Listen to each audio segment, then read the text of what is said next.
Hey guys, we are live again. Thank you for tuning in. From if you're tuning in now or later, thank you for watching. Today's topic we were going to talk about social and emotional health, but just listening to our younger adults, we have two special guests that are very near and dear to me. I have my niece and my nephew.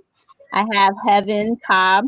She is currently attending Morgan State University with a major in biology, and she's also a part of the United States National Guard. So thank you for your service. You're welcome. You said nephew. And then for my lovely nephew, Joshua Brown. He's currently at UCF. And for those of you who may not live in Florida, that's the University of Central Florida. And his major is construction engineering. And he has 2 years left, God willing, if this COVID stops messing with everybody. So definitely very, very happy on that. So thank you, you two, for wanting to participate and being a part of this. Todd, do you have anything to add before we jump in? Not at all. I'm ready to jump in. Okay. So the reason why I wanted to call you guys down to the platform and just have this conversation is because a lot of times us adults, we will get the talking, we will get the having these decision making, and we kind of leave you guys to the side. We see you, but we don't hear you. And I wanted to be able to put it out there like, no, we don't want to do that anymore. You are the drivers. You are the ones who are on the front lines now at the Black Lives Matter protest. We may be there, but definitely you have the energy and the momentum to walk further than us and just set the stage and the platform. So I wanted to hear from you because definitely I don't want you guys to feel that your voices are left out. Just jump right in there and just to ask some questions in regards to, let's get it out of the way, the whole COVID. How is that affecting you personally in regards to just schooling? Let's talk about that because we hear different states are doing different things, and I know you guys are in different states. And so wait, just to be clear, you two are located where? Orlando. I'm in Virginia right now. You're in Virginia, right now? Okay. So Heaven, how is the COVID affecting you?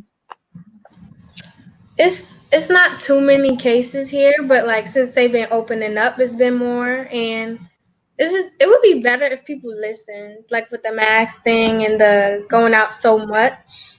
And then they had like the curfew thing, but no one was really acting on that. Yeah. Okay. And are you going to school online, or did they shut the campuses down, or? They keep changing their mind. Like now they're saying, at first they were saying they were gonna open in September. I don't know why, but then they changed it back to August, and they were saying the first semester would be on campus, and then the rest will be online. Okay. You know, it makes sense to do online first. But... Right. Okay. And what about? I kind of hate COVID, especially when it comes to school. Like, so I had 4 math classes I needed to take this summer, and I definitely wasn't taking any of them online. If you know anything about like higher level math classes, it's really you tend to do better when you interact with other people, join study groups, and the fact that we have access to none of this, no library where you can go meet with classmates, anything. I'm not taking any classes during the summer. And then for the fall, they said that they're like some of the classes are appearing to be on campus, but they're like with trash professors. And, I'm kind of feeling funny about going back on campus as well. And see, I'm glad you said that because that was like the next question. How do you feel about even going back with people wearing a mask or not wearing a mask, your safety? Like, what are your thoughts? We know you really don't want to go with this. I feel like I take good precautions and check anybody around me. So I'm not even worried about like COVID. Like, keep your 6 feet, keep on your mask. We can study, we can do all this. I just think that, as Heaven was saying, like if people would just follow instructions, I feel like it wouldn't be as bad as it is, even going back to school. But What about you, Heaven? The same way? Yeah, it's wait. What was the question? It's okay. Just basically, how are you feeling in regards to? Are you ready Oh to yeah, jump yeah, back in? yeah. Okay. Well, I feel like it should be online to like Mhm. still to, since it's still going on and there's still cases going on and there's still like a lot of stuff going on. But it would be better if it could be on campus, but I'm not mad if it's Like not. either or, either or. Yeah. This is a great segue in reference to what you mentioned, Josh, in regards to, I'm going to stay my 6 feet away. I'm going to wear my mask. But what happens when you have a Karen? And I know you guys have heard who Karen is. Karen is though that for the audience who doesn't know, is that antagonizer of another demographic. Just basically like, I'm not doing it, blah, blah, blah, blah, and maybe even pressuring you and violent with you, threatening you, and maybe even trying to call the cops on you, and just kind of being that Karen in a nice term. So with that being said, I know you guys are seeing it on social media more and more. How are you guys dealing with just race relations in general? Or just kind of like, are you on your toes? Are you kind of like always kind of cautious? How are you guys dealing with that? Anyone of With you? the race thing, Yeah. I've always been on my toes because it's always been like they've been real discriminative. Mm-hmm. Yeah, Mm-hmm. they've been real discriminative, and I'm just always cautious around anybody that I'm around. So it's always been Okay. Just watching your like guard. yeah. Do you Okay. feel like it's worse now than I before? don't I don't feel like it's worse. I feel like it's the same. It's just more out in the open. Like more people are seeing it now. And why do you think that is? It because of the social media, videotape? Yeah. What Josh, about you, what do Josh? you think? I definitely feel. I feel like this whole time in general has created like a gray line in between the races, I guess so to say. It's kind of a good thing though, because before it was just like blacks, whites, and we kind of didn't like we didn't bring our issues to the table and they didn't really care about them on the other side. But now there's like an area of a lot of people who are like willing to learn and pay attention to these issues. And then there's some people who are just too stubborn to move to that gray line, I guess you could say. And that's, I feel like those Karens, that's on that other side. And no, I'm not with it. I'm trying to avoid everybody. If I feel any type of way like you're suspicious or you're trying to start something, I'm out. I'm not trying to be the next black man dead.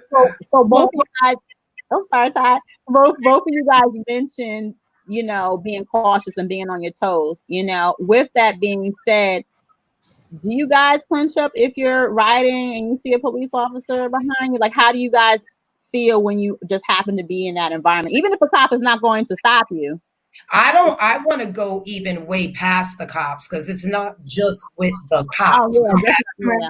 I want to say, I want to ask in general, like how all this is affecting you like that. Again, like you're being on your toes, but Yeah. what does that look like for you, for both of you? Because we have our young black and brown men and women and part of the LGBTQ population that are really being targeted. Yeah. So how does that look for you being on your Yeah. toes? Do you clench up? Do you, like what happens? I just feel like it makes me look at everyone differently. Like not even white people, it's African Americans too that think like crazy, and it just makes me wonder. Like because you never know what anyone's thinking. You never know you never Right. know. Like what their intentions are, right? Right. Yeah. Yeah. Joshua? I feel like it just makes me pay attention to people more because I can say for myself, I try to be optimistic when like meeting people, um, any color.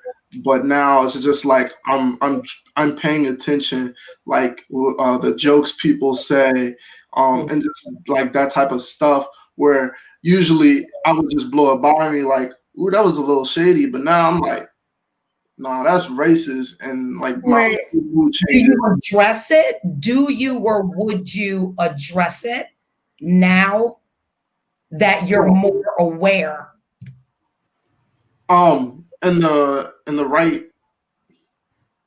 In the right place and Situation. time, of course. Right, right, in the right setting. I have a question. So, prepare, train, organize. We know where that comes from, right? Mr. Mhm. Charles Haskins. So, do you young folks think that as adults that we prepared you for a time like Good this? question. Um, Be honest. This is I'm Listen, it, no, That's what I'm thinking. yeah, no, it's okay. This is what this is about. I mean, you're not going to have every answer right away, and that's a question. That's a heavy question. Yeah, it is. I feel like the adults around me, they've educated me enough to where I have like a gist of it, and then the rest you do, like as you grow you learn more. So I feel Right. like it was enough. It was. Okay. Mm. He's still thinking. She feeling some eyes going. for me, I definitely feel like my parents, especially my mom, like raised me for like times like this, and even or just in general, like just say I'm being pulled over by police, like how to address the situation correctly. But then I feel like, to be honest, in this period, it doesn't matter how well you were raised, how well you treat the situation. It can just go down south because of of how everything is. Right. How does that like? I'm just watching your body language as you're talking about it, and you know it's sad to hear a young person say it doesn't matter what training, what education you receive, that there's still that possibility that it's going to go south. Yeah. Um, I'm gonna go into something a little bit personal. I actually started locking my hair for a few reasons, but one of the reasons is because of I wanted to see how people like treat me Oh based wow. on how I look. So locks are like a negative. A lot of times, just have a negative connotation to them. Yes, And they when you do. speak to me, I'm spoken. I have good manners, and yeah, I just wanted to see how people would react just based upon how I look. I drive my music is super loud in my car, but at the end of the day, it doesn't matter what I look like, what I appear to be. Is like will I be given the same chance as if I were an Wow. So room you looking. made your I own. was actually doing an experiment like that, like with Yeah. all my hairstyles, like they've just all been like either twist or braids or anything. Because I usually just throw on a wig or put a puff in or something. But I've actually been doing more So like does that. that change things for you guys? Like when, so what has that experience been like? And so we off the back, we know what, you know, that you're a black person, right? Off the back, we look at you, you're brown, black, your skin color. So do you think that the hairstyles add to the bias and discrimination against you? Um, I can say I can't think of a lot of case scenarios where I feel like situations have changed, but then again, for the most time I've been locking my hair, I've been in quarantine, so I haven't been a whole lot of places. To, Right. I just started back work like a week and a half ago, and I feel like it's a little different. Really? I feel like it's really different with the black community though. Like people automatically assume that you're some like you're some sort of street person just because Wow. I don't know. from within your own community? It's interesting. So before we go to the comment that just got posted, I wanted to say I just commend you in general, both of you wanting to even do that self-experiment. You know, like, hey, let me just see if I do it like this, will I be treated differently? And being able to observe, like, well, wait a second, I thought one demographic would look at me kind of crazy, but I'm seeing that my own people are looking at me like I'm some type of thug or whatever have you. I mean, having to go out there on your own and deal with the normal, the stereotypes from your own people. One thing, like I said, one thing I want to say before we get to that comment is, it's interesting, you know, the youth have so much optimism.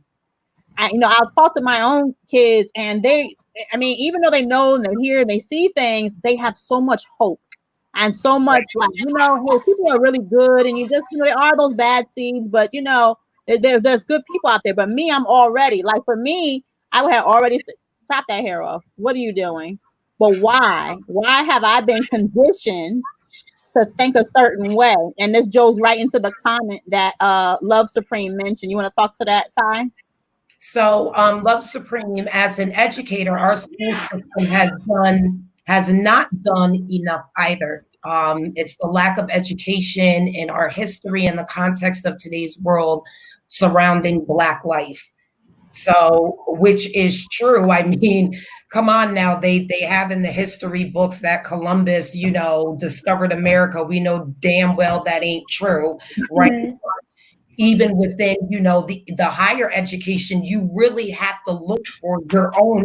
Do you guys think that the history, the Black history that you're taught in school is enough? Do you think they tend to the Black needs when it comes to our history? I feel like it's not enough, but only because I've been learning so much out of school. Like, if I was still in that state of mind before and just learning whatever was taught to me, it would be like, okay, this is fine because it's what's taught to me and it's what's available. Right. But now that I've seen like more and I'm learning more and hearing more about stuff that I didn't even know, and it's just like, why is that the only thing you're looking at? And in that light, right. Like, there's different ways to look at, you know. Right. What about you, Josh? I don't feel like history based upon like Black history is required enough in college. So as I can say, as an engineer, anything that I learned about Black history was not a required class. And then like the required classes like Intro to Humanities, for example, you have to have Intro to Humanities to take any other humanities, and then in that class, I don't remember a single thing I learned about Black people. It's all about like, it'll go as far as going back to like European, Roman, Greek, learning about history and American art. I felt like that one was already self-explanatory over Black history. Like, and then the one class I can say I learned the most, maybe not even history, but the most about Black people and like race stuff in general was a sociology class. And wow. It was an older white guy. He was in his 70s. And it was just like the most interesting information and the most non-racist info about Black people like I've ever learned, maybe. How many classes for both of you? Like, does the school offer a lot of classes on our own history? Not really. Like one or two. One? Wow.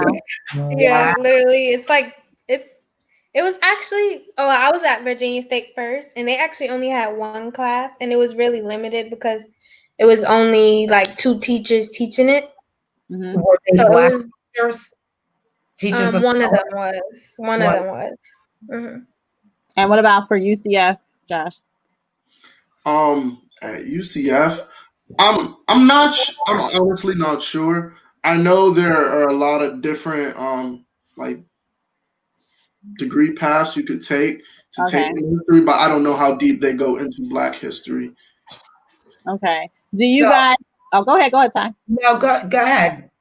No, I know they're like both hungry to fight. Yeah, they're picking their brains, picking their brains.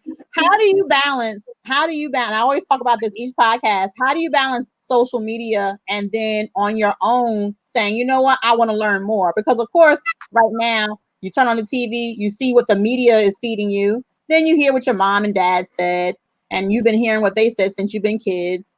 But then again, you also have that social media. How do you balance that out to say, you know what?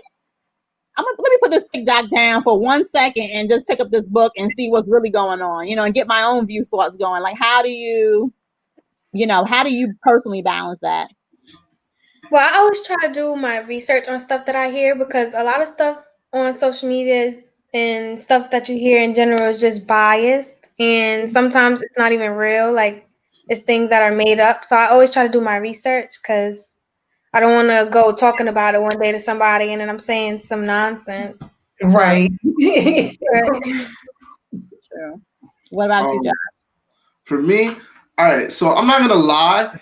When this whole George Floyd thing came out and like the race issue was like put back into the spotlight, I guess you could say, it did re-spark some interest in me. But maybe after like a week or so, I had no interest on. I still repost like a lot of the racial issues and stuff on my Instagram, but it's not any source of flame. Like I have my own flame right now, and I know this may sound terrible, but I've been on my Malcolm X vibes. Like if it comes down to the white people or whatever race saying, "Hey, we're just going to continue to suppress you guys. We don't care what you think. We don't care what you want." And they start killing more black people, start hanging more black people. I'm ready to go to war. I'm ready to start our own nation. Like, but I don't think it would get that far. But that's just how hard my fire is right now. Like I'm ready to fight for it if I have to. Well, I mean, look at where we're at, and this is why we're trying to find out, like, you guys are our next leaders. Where is your head at? What do we as adults have to look forward to, and what can we as adults do to support you to have a safe and healthy and happy future? Well, eventually we're going to phase out. So whatever information we have goes with us. What can we give you? What resources, what history, what can we do to support you guys? Yeah. That was a question. Yeah. Okay. What can we do to support you to have a better future? I'll go first on this one. I'm gonna say, honestly, I don't believe in supporting of the cause of, I guess you could quote, Black Lives Matter.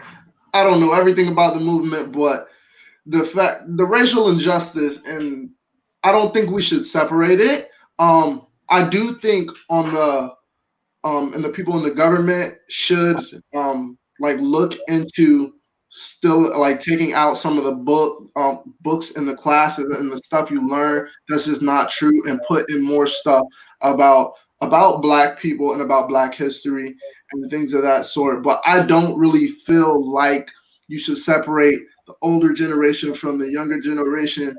I feel like if we're any sort of disconnected and we're not 100% together, and even find ways to agree to disagree in even certain areas, we're not going to move forward. Interesting. Wow. Yes. Okay, we're going to get back to that one. Let me hear it. That was a good answer. I think I don't know, like there's support, but it's like he was saying, there's not enough things like resources to show and to educate and to, and it's like what was I saying? It's like yes, like he was saying, like it's separated, not even with the age, but like just with different opinions. Like some people, everybody has their own opinion, and it separates you from the other people, because it's like, well, I know I'm right, and then it's like, well, I know I'm right. So it's just like everybody thinks they're right, but it's not even about being right. It's just about knowing and like going off of that. Right. I mean, I kind of thought about something. I feel like maybe further down the line, we should learn about not just Black history in general, but our own history. Like I've sat down and talked to most of my grandparents and asked them about their parents or if they knew their grandparents and stuff like that. My mom was really strong for like on me and my siblings growing up to be confident in yourself, and so I feel like not knowing your own history, not like me, past my great grandparents on, and not even both ways. I have no idea where I come from. I'm pretty sure some no, I'm sure some of my grandparents were slaves, and I'm sure some of them were raped, beaten, and all of this stuff. But we don't get as deep a history. We can't say, oh, my great grandfather he started a farm in Idaho, and like we don't have this. And I feel like maybe that stops some of our generation's confidence just a little bit.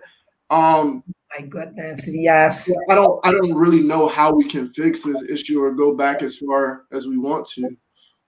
Well, that's what I think in reference to not trying to isolate or put the youth in a box and saying, hey, you guys over here and the adults over here and then the older adults over here, but we kind of get set in our ways, just like our parents. You know, right now I'm having a conversation with my mother.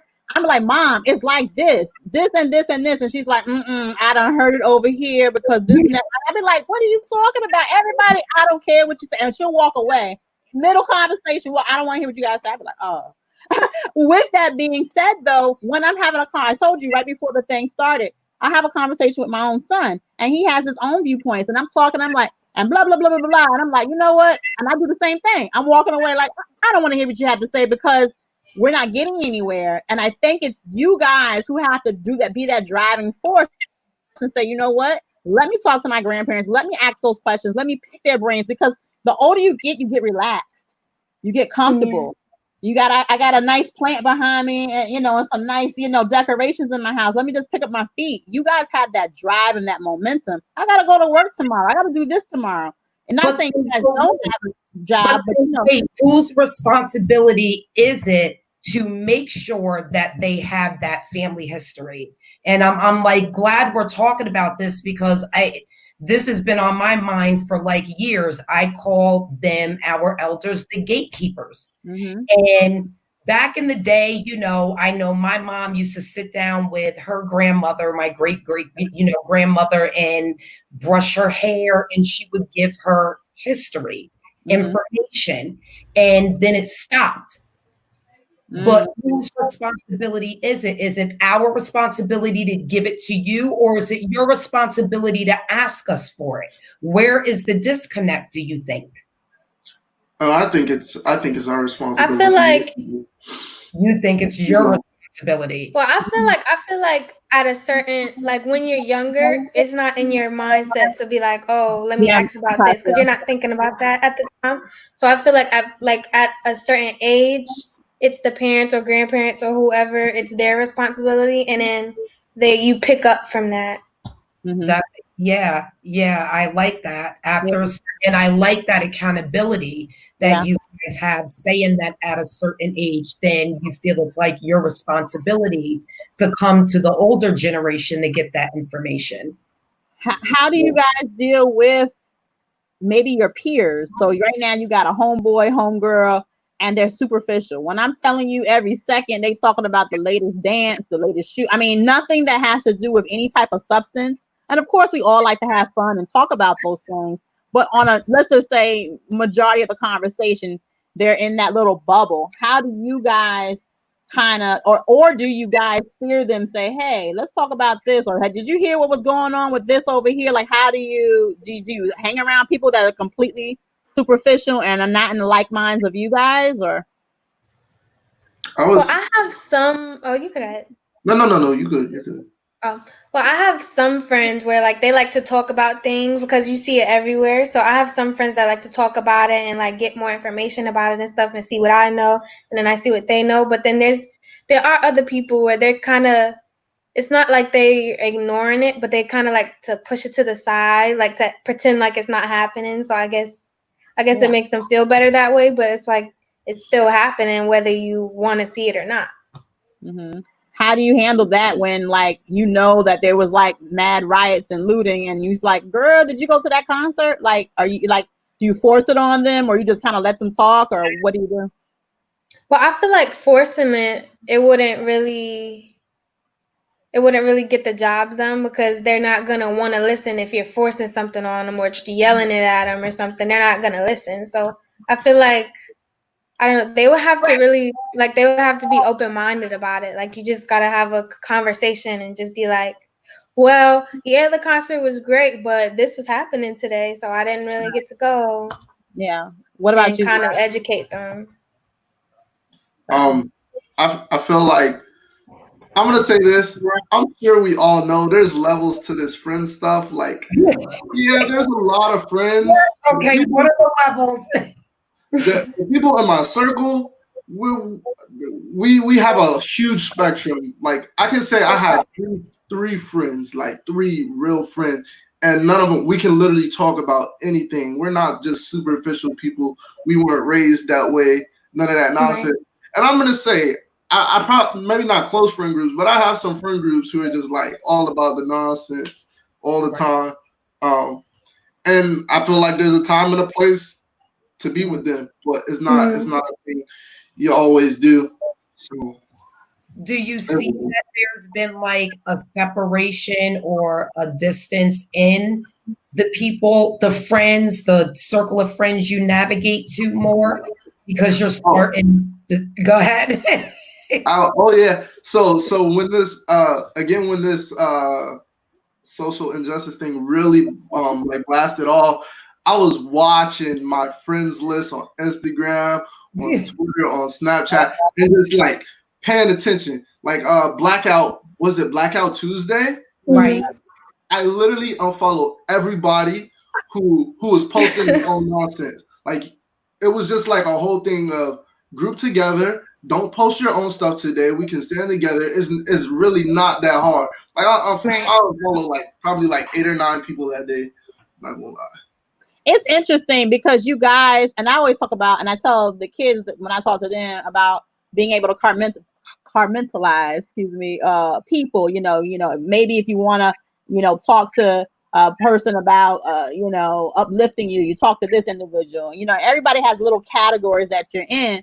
But with that being said, maybe at my age, I'm at the point where if you're not talking about something that, is about empowerment, or you trying to get your money right, or you just, something about some good stuff, I kind of get disgusted. I'm like, why are you even on my friends list? Don't call me. And I mean, you guys are great because you're like, well, you know what? I don't want to force it, but I'm gonna put you over here, and maybe when I want to talk about those things, I don't even want to talk to them. So definitely, that's great. That's good that you guys still have that, and that they're on that level. Love Supreme said that, it took her years to get that, become there or get there. For you guys to be the age that you are and already be able to do that respectfully. I'm not going to lie. I was kind of nervous about what our future holds. But really having you two young folk on makes me feel a lot better. I thought we were dealing with some straight knuckleheads. I'm not going to lie. I am not you personally, but I mean the generation as a whole, not you two personally. Let me clarify.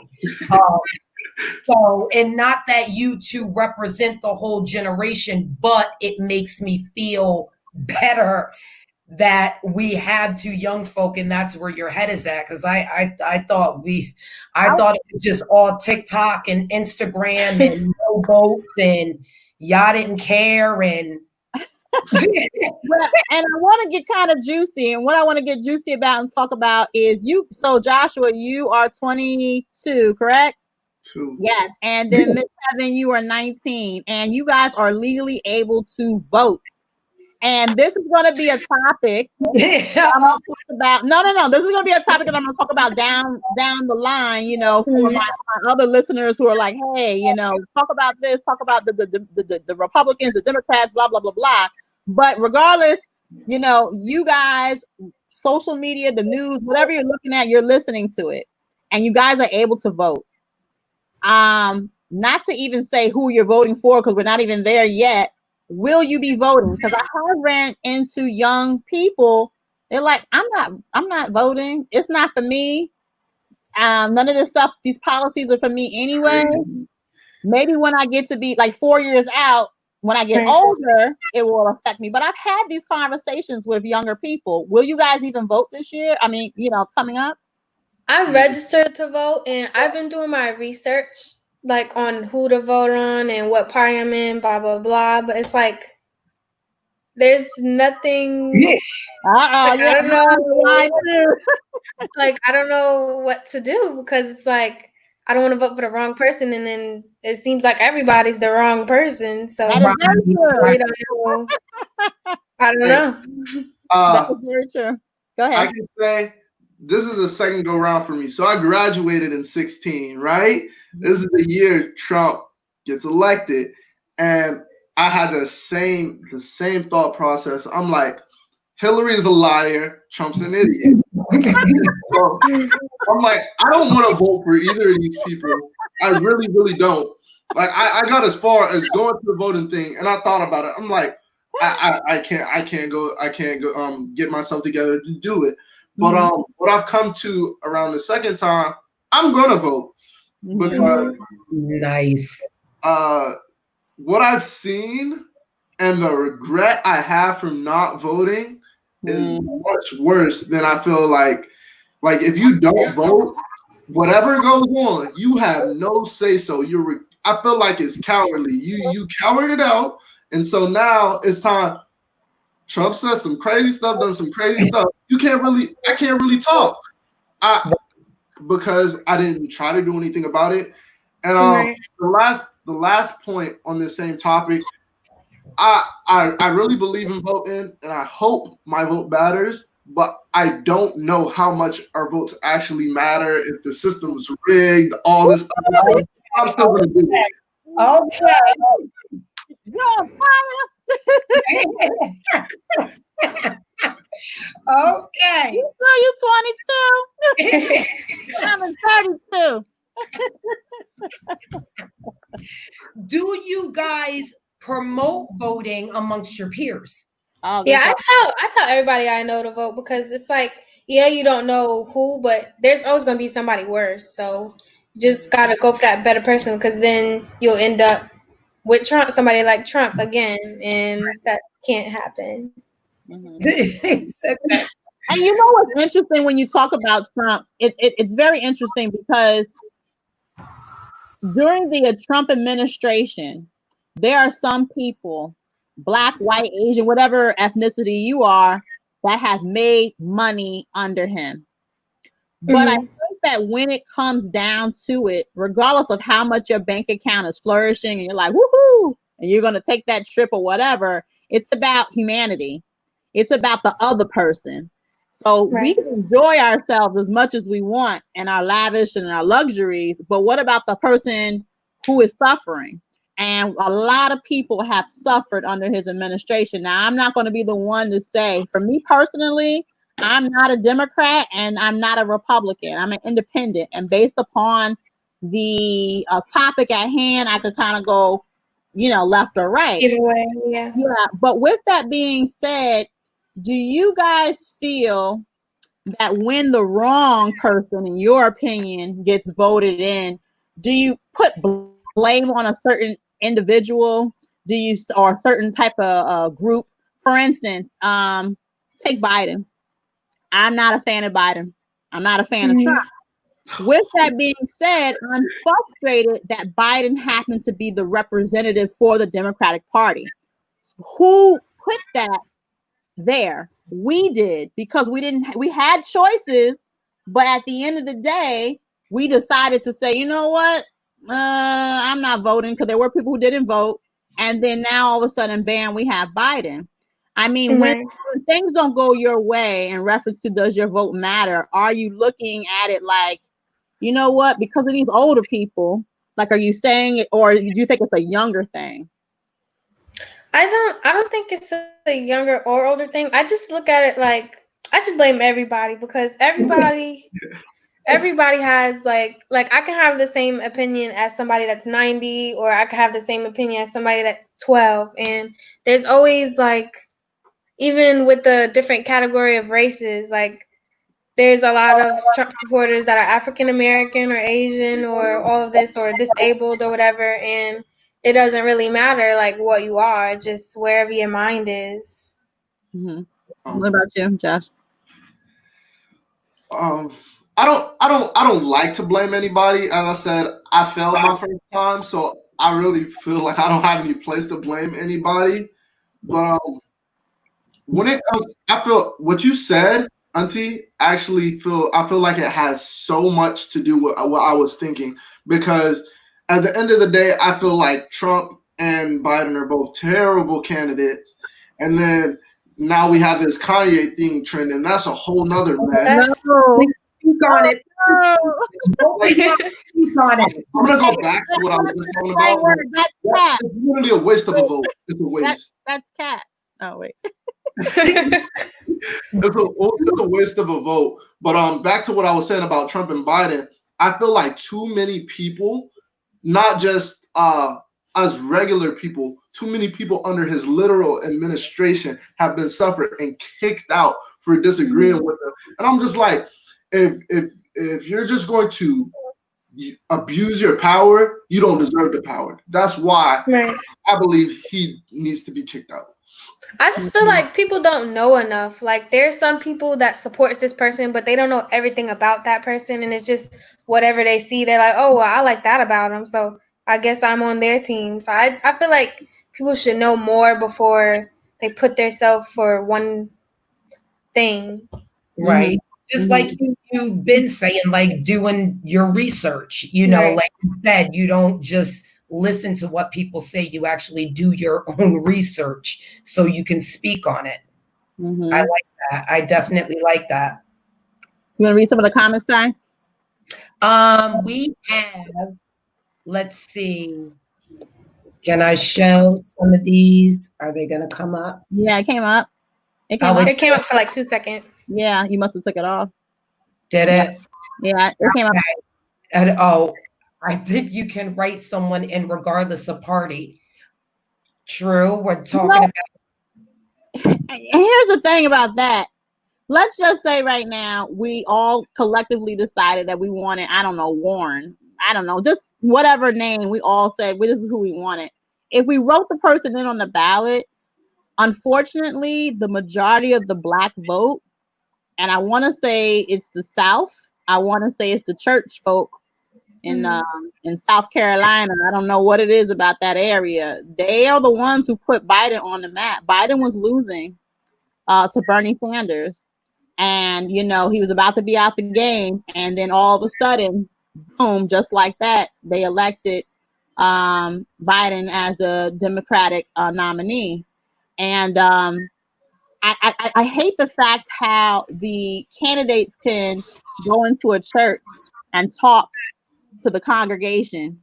And I don't like it when church mixes that and talks about it. I went to a church one time, and I love the actual church because they were always very timely. You know, if we're going to sing for 5 minutes, like everything was boom, boom, boom, and very organized. And I remember one time the pastor said, you know, we got to make America great again. I was like, wait, what? And I was like, hey, like, is he pushing somebody? Right. Yeah. Do you guys feel that in regards to the older generation, that gets put a lot out there in reference to them pushing certain candidates out there because they're comfortable? It's what they do. Do you feel that, especially if you're maybe at church or at school, or do you feel like certain, you know, maybe like that your grandparents or something like that?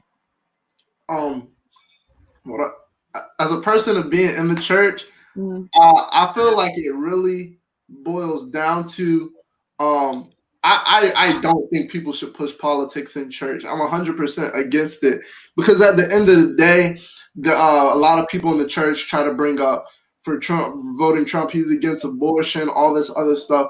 But at the end of the day, it's just like how much. What do you stand for? For me, I'm gonna stand for what's right, regardless of who's in office. If I see a candidate or a president or whoever doing something that's not right, I'm gonna point it out and say, "Hey, that's wrong." And some people, just because they like things Trump does, they continue to support him and ignore all the wrong things he's done. And so for me, that's why I say just leave it out of there because at the end of the day, church is supposed to be a place for God, and you can't bring all this mixed, polluted people, information into a place that's supposed to be pure. What about you? Have you felt kind of the same way, or? Yeah, I agree with Josh. Like, I feel like they should keep it where it is because, like, in my church when I was going there, they actually were like they like to whoever's speaking or whoever's like in charge or whatever at the top. They like to push their beliefs. It's like it's either me or nothing. Like it's either what I say or nothing. Like they think their opinion is the only opinion, and I feel like that's wrong because everyone thinks differently, and you can't just try to push one thing onto someone and then say they're wrong when they disagree. You have to allow all the information to come out so people can make informed decisions. Like, so everything that you guys are seeing going on, the states opening up, then shutting back down, mayors won't shut beaches down, people continuing to get sick. We have Biden and Trump, the only ones that we have a choice from, like again, all the things with police brutality, and then the Karens, and then what do you guys think that you can start doing or have already done to contribute to changing the way this will look in the future? Now that you see what you're up against, you see what your future looks like. What, if anything, can you and will you do to make it better or to change it?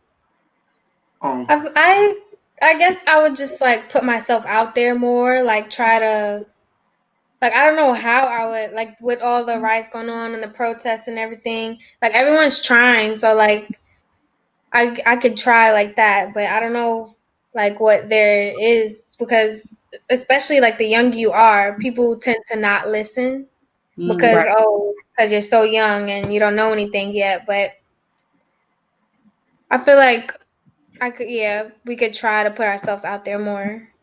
I'm gonna tell you that question I can't answer because I've actually been asking myself the same question. I started reading a book a few weeks ago. It's a biography on W.E. Du Bois, if you know who it is. And in the book, he says we don't believe in a real revolution because we want to do things peacefully. I'm paraphrasing. We want to do things peacefully, without violence. And I'm really trying to find the answer of what can we do. Because for myself, I've done the protesting. I've been there. I've been to 3 different protests, and I feel like protests and all the peaceful stuff, riots, throw those out the window. But I feel like they all play. I feel like they all play some sort of role in this. But once they play their role, I feel like there's still other stuff that has to be done, and that's why earlier I mentioned my Malcolm X vibes. Like, at the end of the day, while I'm trying to figure this out, if it boils down to having to fight for my freedom, so my children won't have to suffer the same things that my grandparents suffered, then that's what I have to do. But it's really hard to answer that question on what can I do to change. I'm sorry. I just have to say, like, it is, I don't want to get emotional, but it is heartbreaking to hear that. You know, that like it's heartbreaking to talk to a 22-year-old and a 19-year-old, and then hear you say if you have to fight for your life, fight for your future. Like that's sad to me. That's very sad to me. Do you see like a bright future for yourself? I Go feel ahead. like it's if you want to be, I don't know, because it's like stuff that's being done for change, but it's like nothing's really changing. Like they make it seem like they're doing something about it, and they do all these things that you're not even asking for, but it's not really doing anything. So I didn't ask you to paint no I don't mural. know. Exactly, or put a show out or something. Like, can you arrest them? Yeah. I'm telling you, that's exactly how I feel because they're changing stuff like master bedroom. Are you for real? You got people dying out here, criminals walking the streets, murderers walking the streets, and you are worried about the systemic racism of changing the word master bedroom. Like it just blows my mind on how much I feel like we're being just like completely blown over. Like they're trying. Do you think these little but do you think these little changes, like changing Aunt Jemima off of the pancake box and Uncle Ben and all the little Black Matter, and making the name of the street Black Lives Matter? Do you think that brings, because of course there are people who do not like the change, and once they do not like the change, it ruffles their feathers, which then makes them awake to say, hey, well, what is the issue to begin with? And then you can have that conversation. Well, let me tell you about, racism in America and this. And so do you think even though you didn't ask per se to change that pancake box and put these murals out there, that it still helps a little? Because you may be, ruffling up the feathers of people to say, well, go ahead. I feel like it's not necessarily changing anything. I feel like it's just bringing it to the light more. Like it's just making people see more of whatever. Because like they knew in the back of their mind what was going on, but it wasn't really registering because they weren't really paying attention. So now that everything's being put to the front view, it's like, well, I see it now, and that's really it. I just see it. That's it. Mm-hmm. I'm gonna make an image for you. So I play a lot of video games, right? Especially during quarantine. But anyway, imagine like the stuff like changing the pancake box, changing the names of schools, taking down statues, changing master bedroom. Like imagine all these things. You're a player, and there's a final boss, right? He has 10,000 health. He needs to be depleted, right? And these little shots are doing like small ticks of damage, and I feel like if we keep shooting these little ticks, we may get to where we want to go, but it's just going to take a really, really long time. Where's the bazooka to take out my backpack and just like blow the whole thing? He's ready. He's ready. Josh is ready. My personal last question for you guys would be, we had an hour to talk, just to kind of pick your brains, to hear your voice. If you can paint a picture of what you would like to see for the future, for your peers, for what they can do, what would that be? And just in a short little narrative, how do you envision your future? Not for your kids, but just for you. You can go first, Josh. As I kind of mentioned before, I think the only way to way I see my future is to stand together, regardless of race, beliefs, all of this, because at the end of the day, there's this I believe there's a scripture that says a nation divided against itself can't stand. And so I feel like that goes not just as a nation, but even smaller networks, communities, cities.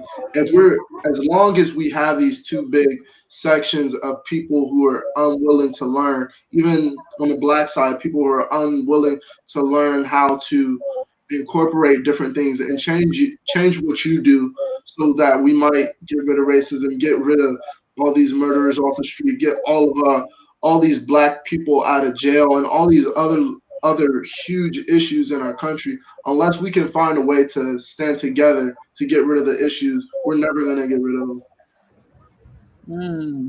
I love that. I feel like I don't really know. It's a hard question because I don't know what the future holds and what it's gonna look like. But I just like hope that like people stay open and become open to like educating themselves or being educated, because some people don't like that. Like they just feel like they know it all, I guess. But I just hope that it's more of a, what's the word? I don't know. I just feel like it should be more together. Yeah, like what he was saying. It should be more united and stuff, and everyone should come together and not just pick sides on different things. Do you have anything, Ty? I just want to say, like, thank you guys again for coming on and letting us hear you. We always want to be heard, but we never want to hear anyone else. It's sometimes it's not always easy to put your business out there, or to speak about political views, or things you've been through. So I definitely commend you too. And the simple fact that you guys have pushed on, going to college, again, like, you make us proud and you give us hope that there will be a brighter future for us and my mind. So I want to say thank you for that.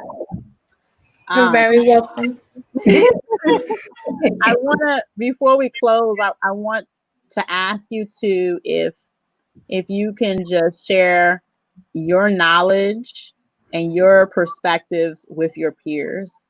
Because like I said, we talk to youth and they all have different walks of life and different experiences, but it's good to know that these are our future. The ones I'm talking to right now, they're our future, and they have the tenacity as my nephew Joshua, and they have the sweetness as my niece Heaven. And just to be able to put your knowledge, and share it with your friends, and also share it with your family. A lot of times, sometimes us adults, we kind of get stuck in our own ways and we don't want to listen. But I'm definitely very humble, and I'm very open to listen to what you guys have to say. I always say bear with me, because it could be a thing if you're trying to talk to your mom, your dad, and we're just all wrapped up in our own world, and just be patient with us. Just be patient with us, so definitely, teach what you guys know to your fellow peers, and definitely be patient with us. Okay. Got you. All right. Well, once again, oh wait, we have one last comment. You want to read that, Time? It says from Love Supreme. Actually, I'll bring it up. Can you see it? There you go. Start small, perhaps joining a group that champions your concern. Politician, and enjoy life.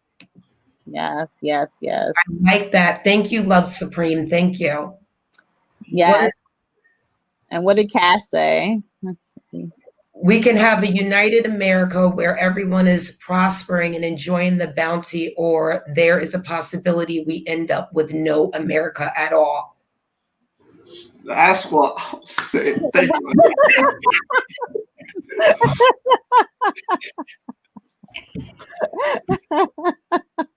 You see, that's why me and Cash get along. Oh God, I shouldn't have did that. We want to hear all the guests. And then the last one I see here is from Aquinas Brown. It says, don't forget about your local votes. They are super important too.